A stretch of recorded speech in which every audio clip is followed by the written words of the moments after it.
the question is, are you holding onto something you need to let go of? Yeah, I mean, that's full circle. I think it's kind of back to the earlier conversation. The old Jordan, the stories, the limitations, fighting for him, thinking I need to be him forever, or that I Mm, will be him forever. That's the other thing. So many times when we're like stuck in a dark place, we think that we're going to be there forever.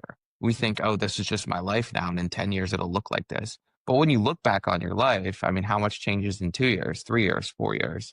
mm, So yeah, letting go of him and his stories and what he thinks are true. You know, we're bombarded with thoughts on a daily basis, and I'm a huge fan of Eckhart Tolle and the power of presence, the power of just on a daily basis, just sitting in presence, letting the thoughts quiet, whether it's through meditation or just going through a daily practice, and just letting those thoughts quiet, and you feel the presence. And in the presence, we find out who we actually are. mm, As we're actually just divine presence. We're the light of consciousness. We're peaceful. We're not meant to be all these things that are coming into our heads through social media and the news and our insecurities and our trauma. And, you know, just even like making dinner, if you just take time to like, while you're cutting the vegetables, just look down and just absorb the moment for 2 minutes, you realize how peaceful you are. And then, of course, usually a thought will come in and start pulling you on some sort of spiral. yeah. But that's what I go back to now when I try to let go of old Jordan. I go back to presence.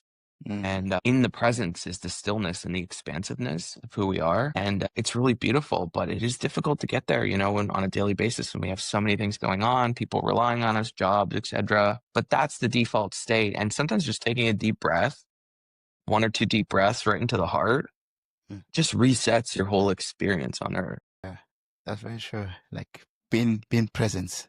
Yeah, there's nothing as important as being in the now. Yeah, right now in the present. Yeah. Hmm. And I'm so happy, like you talked about that, because it's something that we all go through. I could relate to that too.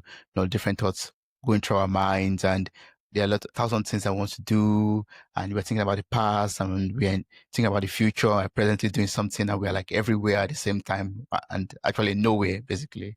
And that could lead to a lot of frustration, I believe, in our life. And also, like, so much of our like depression and anxiety is just traveling to the past or the future from the Mm, present moment, right? mm, Where our anxiety is us thinking like, oh, if I don't do this in 6 months, this is going to happen. But we don't even know if that's going to happen.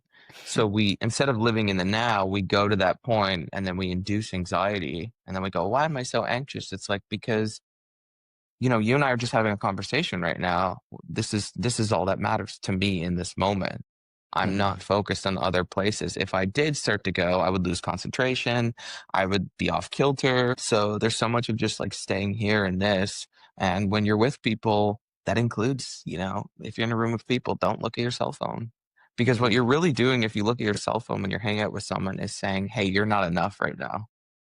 Right? You know, Sure. if you're in a group of people and they're talking to you and then they're like looking at their phone, they're going, you know, maybe subconsciously, but they're looking at their phone saying like, what else is interesting? What else Mm, is there a video? Is there a news article? Is there a social media post that I need to see? And it sends an indirect message to the person you're hanging out with, but like, you're not enough. You're not giving me enough right now. This present moment is not enough for me. And I think a lot of people do it, but they don't realize like how it can feel to the other person.